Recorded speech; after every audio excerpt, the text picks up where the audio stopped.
नमस्कार, news state देख रहे हैं आप। पार समाचार में मैं हूं आपके साथ पूजा खंडूरी। क्रिकेटर ऋषभ पंत के हादसे से जुड़ी इस वक्त की बड़ी खबर आपको बता दें।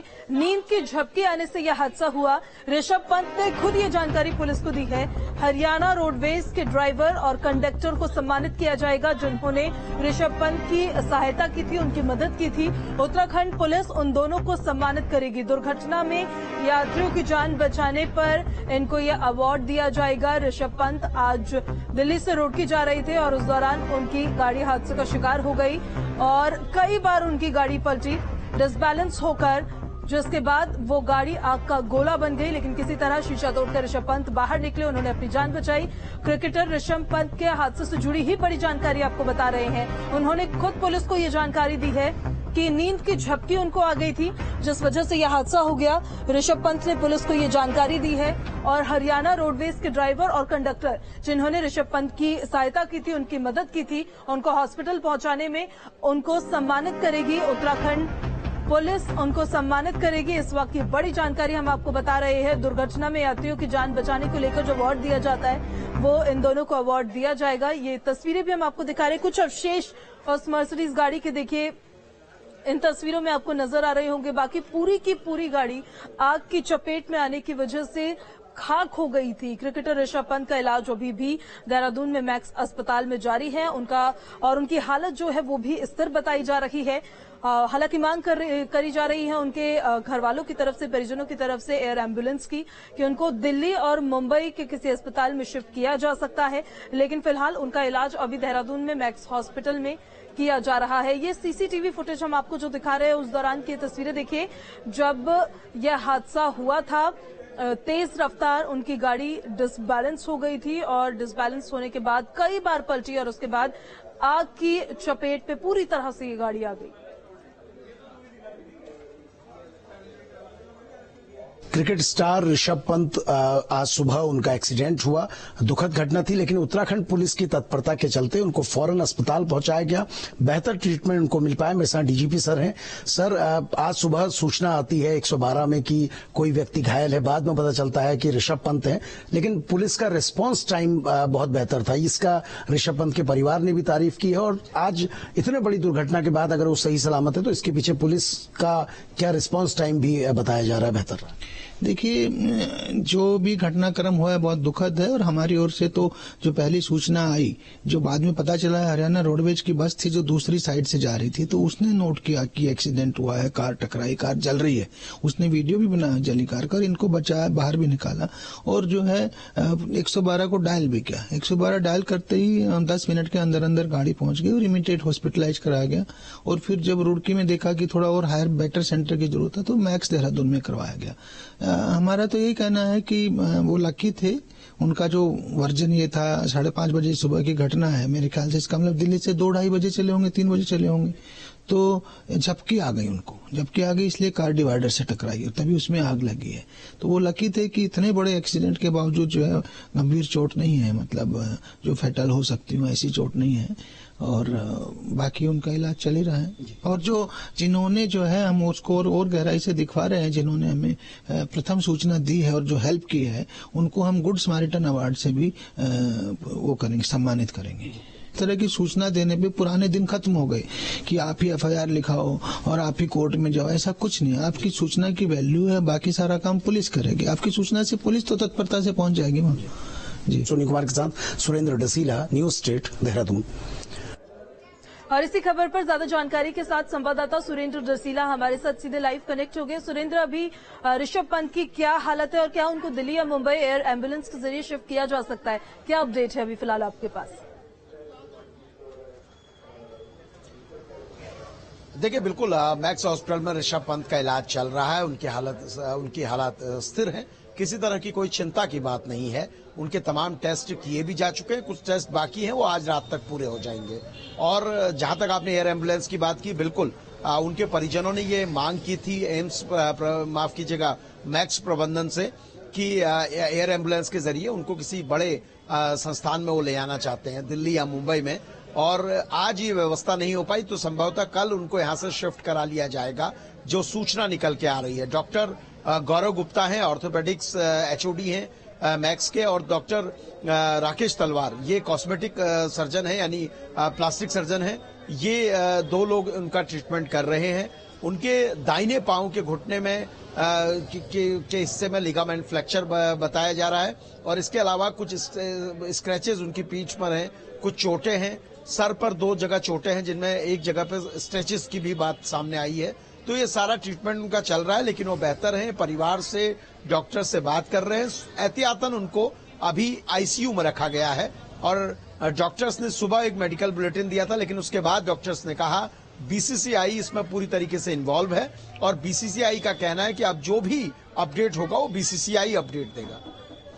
ठीक है सुरेंद्र, बहुत शुक्रिया आपका तमाम जानकारी के लिए। तो ऋषभ पंत की सेहत में अब सुधार बताया जा रहा है, और एक मेडिकल बुलेटिन सुबह सवेरे जारी किया गया था, लेकिन जो अगला मेडिकल बुलेटिन है वो कहा जा रहा है, क्योंकि BCCI इसमें पूरी तरीके से इन्वॉल्व है, तो अब वो पूरी रिपोर्ट देखने के बाद BCCI की तरफ से ही जारी किया जाएगा। क्रिकेटर ऋषभ पंत के हादसे से जुड़ी ये जानकारी पूरी हम आप तक पहुंचा रहे थे, जिसमें फिलहाल आपको बता दें कि ऋषभ पंत हादसे से जुड़ी ये बड़ी खबर, ऋषभ पंत की सेहत में सुधार है और दिल्ली या मुंबई उनको शिफ्ट किया जा सकता है। पंत के परिवार ने एयर एम्बुलेंस की डिमांड की है। कल एयर एम्बुलेंस से ऋषभ को दिल्ली या फिर मुंबई भेजा जा सकता है। अभी उनका देहरादून में मैक्स अस्पताल में इलाज जारी है, और कल उनको दिल्ली या मुंबई एयर एम्बुलेंस के जरिए भेजा जा सकता है, क्योंकि उनके परिवार की तरफ से एयर एम्बुलेंस की डिमांड की गई है, और वो चाहते हैं कि दिल्ली या फिर मुंबई में किसी और बेहतर अस्पताल में वो उनका इलाज कराए। तो ऋषभ पंत के हादसे से जुड़ी बड़ी जानकारी आपको बता रहे। ऋषभ पंत की सेहत में सुधार दिख रहा है, ये डॉक्टर्स की तरफ से कहा गया है, और डॉक्टर्स की तरफ से कहा भी जा रहा था लगातार कि एवोल्यूशन का जब प्रोसेस पूरा हो जाएगा उसके बाद ही कोई जानकारी दी जाएगी। अब क्योंकि BCCI इसमें पूरी तरह से इन्वॉल्व है, तो उन्हीं की तरफ से अब नेक्स्ट मेडिकल बुलेटिन जारी किया जाएगा।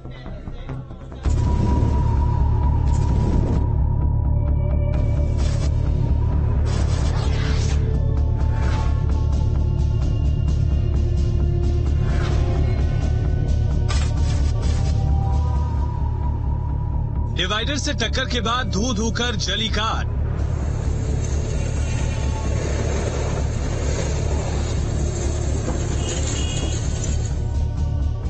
झपकी आने से डिवाइडर से टकराई कार।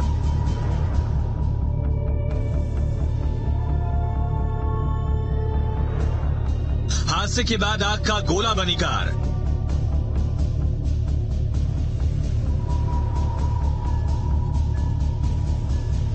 कार का शीशा तोड़कर ऋषभ पंत ने बचाई अपनी जान।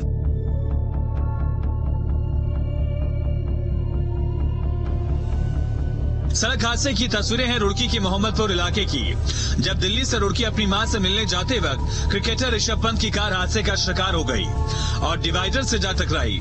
बताया जा रहा कि झपकी लगने की वजह से पंत कार को कंट्रोल नहीं कर पाए। डिवाइडर से टकराते ही कार करीब 5 से 6 फीट उछल गई और दूसरी ओर सड़क पर दूसरे डिवाइडर से जा टकराई। देखते ही देखते कार आग का गोला बन गई।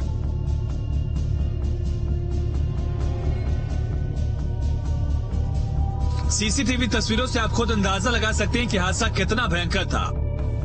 कार में आग लगने के बाद ऋषभ पंत कांच तोड़कर बाहर निकले। उनकी पीठ पर भी कहीं कहीं जलने के निशान नजर आ रहे थे। ऋषभ को सर, पैर, अंगूठे, एड़ी, कलाई और पीठ पर चोट आई है। उनके पैरों का एक्सरे भी हुआ।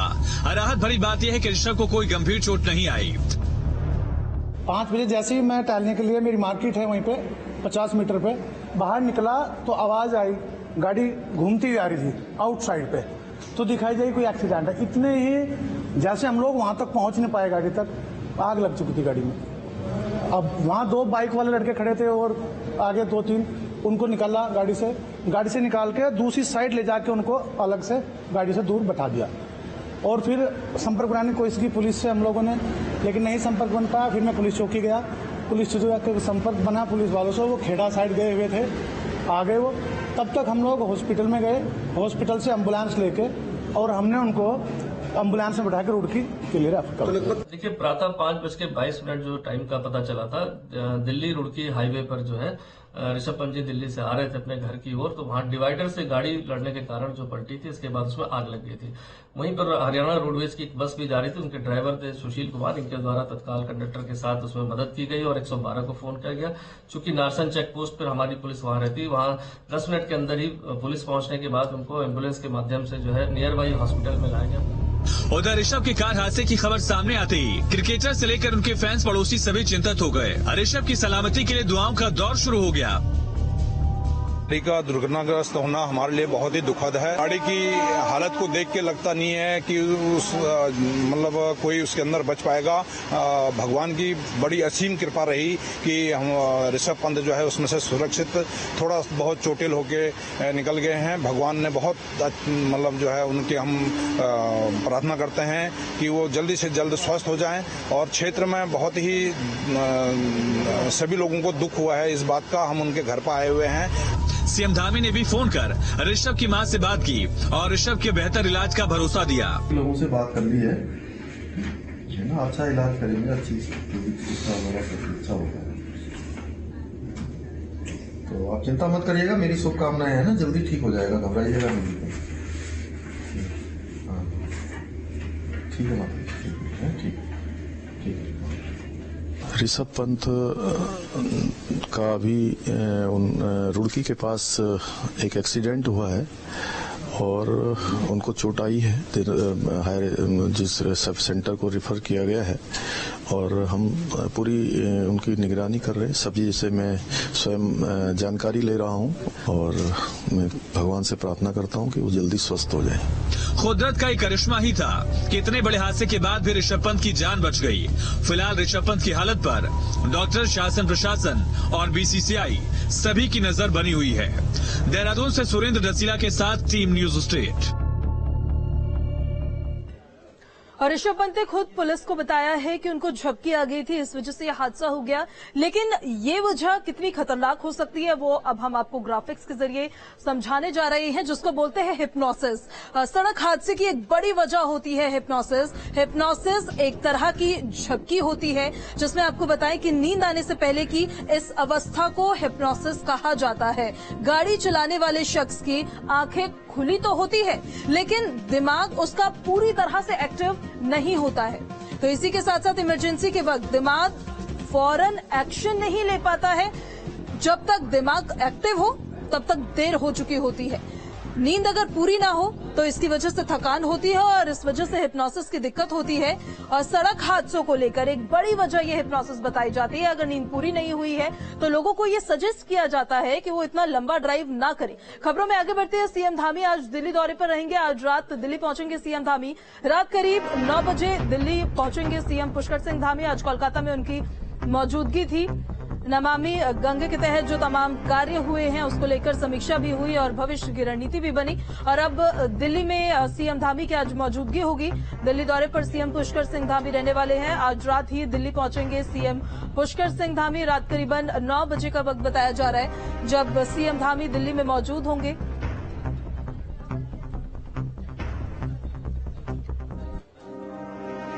पहाड़ पर न्यू ईयर मनाने के लिए पर्यटकों का जमघट लगा हुआ है। नैनीताल, मसूरी, ऋषिकेश में खास तैयारियां की गई है। हुड़दंग को रोकने के लिए भी प्रशासन ने एडवाइजरी जारी की है। डीजीपी अशोक कुमार का बड़ा बयान सामने आया। लोगों से गंदगी न फैलाने, हुड़दंग नहीं करने की अपील उन्होंने की है। तो न्यू ईयर के वक्त पर पहाड़ों का रुख करते हैं तमाम सैलानी और पर्यटक। नैनीताल, मसूरी और ऋषिकेश यहाँ पर खासतौर पर पर्यटकों का जमघट लगता हुआ नजर आता है। तो अब प्रशासन की तरफ से भी तैयारियां की गई है। अब कोई हुड़दंग ना हो उसको लेकर प्रशासन ने एडवाइजरी जारी की है। डीजीपी अशोक कुमार का बड़ा बयान सामने आया है। उन्होंने बोला है कि तैयारियां पूरी कर ली गई है। लोगों से गंदगी ना फैलाने की और हुड़दंग नहीं करने की अपील की गई है। नए साल के जश्न को लेकर उत्तराखंड में तमाम तैयारियां की जा रही हैं। मसूरी से लेकर नैनीताल तक पूरी तरह से हिल स्टेशन सज चुके हैं और बड़े पैमाने पर पर्यटक यहां की ओर रुख कर रहे हैं। लेकिन ऐसे में बड़ी चुनौती पुलिस के लिए है, क्योंकि ट्रैफिक मैनेजमेंट, क्राउड कंट्रोल, ये तमाम बड़े इशू रहते हैं। मेरे साथ डीजीपी अशोक कुमार सर हैं। सर, क्योंकि आज शाम से ही हम देख रहे हैं कि अब क्राउड बढ़ने लगा है, हमारी तैयारियां क्या हैं सर? क्योंकि नैनीताल की अपनी चुनौतियां हैं तो मसूरी की अपनी दिक्कतें हैं।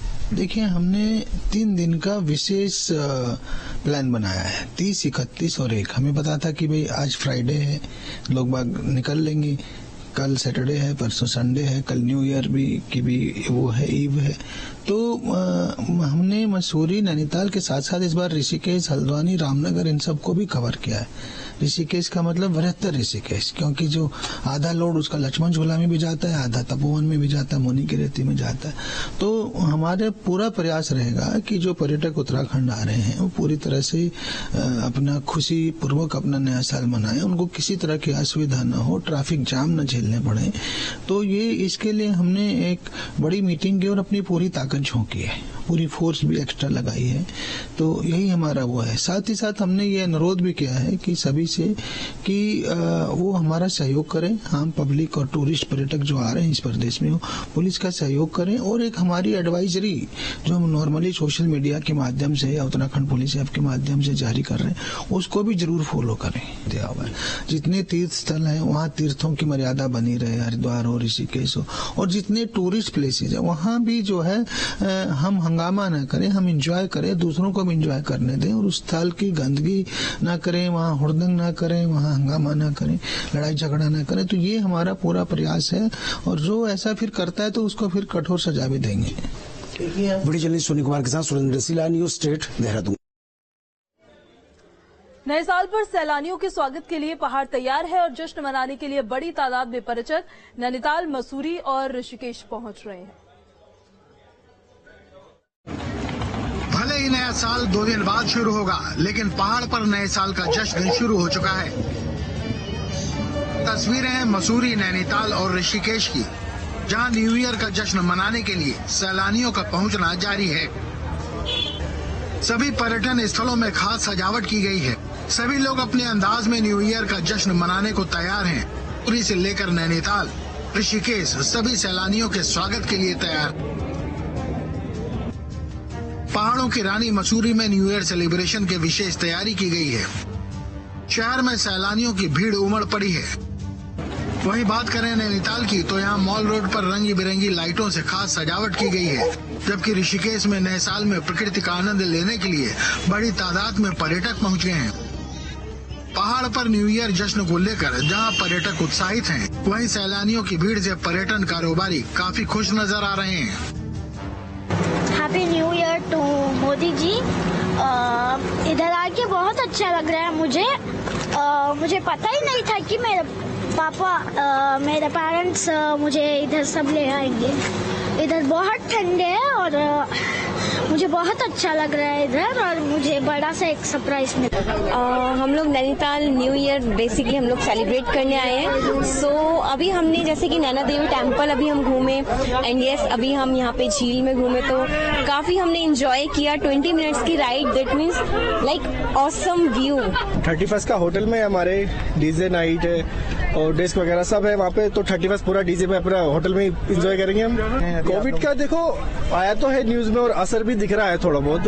वैसे ज्यादा नहीं कहूँगा मैं, थोड़ा बहुत असर तो दिख रहा है। और जितना हमने अभी तक देखा है तो अच्छा ही लगा है, और वोटिंग वगैरह भी की है, वो भी बहुत अच्छी लगी है। नैनीताल आके हमें अच्छा लगा। हम 5 लोग आए हैं यहाँ पे नासिक से। ऋषिकेश का वाइब बहुत पॉजिटिव है यहाँ पे आके। सिर्फ आप यही रुक भी गए, कुछ किया भी नहीं, फिर भी बहुत अच्छा लगता है, पॉजिटिव लगता है। और यहाँ का एटमॉस्फेयर बहुत अच्छा है, तो इसलिए हम आते हैं। मैं पिछले साल भी आया था। न्यू ईयर को लेकर के अच्छा रिस्पांस है। जो पर्यटन से जुड़े हुए व्यापारी है उनमें आपने क्रिसमस में देखा होगा कि बहुत उत्साहवर्धन है। कैंप, रिजॉर्ट लोगों ने बहुत अच्छी तरीके से सजा रखे हैं। बस इस समय ये मोटो है कि नए साल को सात्विक रूप से बनाया जाए, ताकि टूरिज्म, उत्तराखंड टूरिज्म को बढ़ावा मिले। बुकिंग बहुत अच्छी आ रखी है, फुल है। इस बीच देहरादून से लेकर हरिद्वार समेत प्रदेश भर में नए साल के मौके पर हुड़दंग रोकने को लेकर प्रशासन एक्शन में है। देखिए, ड्रिंक एंड ड्राइविंग पे तो हम लोग हमेशा चेकिंग करते हैं और इस बार भी हमारी क्योंकि ड्यूटीज 24 घंटे हैं, बैरियर पॉइंट्स हैं, ड्यूटी पॉइंट्स हैं, तो वहां पर हम लोग इस चीज को इंश्योर कराएंगे कि ड्रिंक एंड ड्राइविंग ना की जाए और एक्सीडेंट्स की जो संख्या है वो कम रहे। जो ओवर ड्रिंकिंग और ड्रिंकिंग के बाद ड्राइविंग की शिकायतें होती हैं, एक्सीडेंट होते हैं, इस पर भी हमारी पुलिस की नजर है। चूंकि एक सौहार्द के रूप में एक नई सोच के साथ इस त्योहार को मनाया जाए और सभी को इस पर अग्रिम शुभकामनाएं भी सभी को दी जाती है कि नए वर्ष सभी के लिए मंगलमय हो। साथ ही साथ उनको भी चेतावनी दी जाती है जो इस नए साल को एक हुड़दंग के रूप में और इसको एक ऐसे जश्न के रूप में मनाते हैं जो जहां कहीं ना कहीं कानून का उल्लंघन भी होता है। तो सभी को चेतावनी भी है और सभी को एक अच्छे नए वर्ष के लिए जो हर्षोल्लास से शांतिपूर्वक इसको मनाएं। फिलहाल न्यू ईयर सेलिब्रेशन के साथ ही प्रशासन कोरोना गाइडलाइन की कड़ाई से पालन को लेकर सजग और सतर्क है। Team news state. और बाहर समाचार में यहाँ पर वक्त एक बहुत छोटे से ब्रेक का, बने रहिए न्यूज स्टेट के साथ।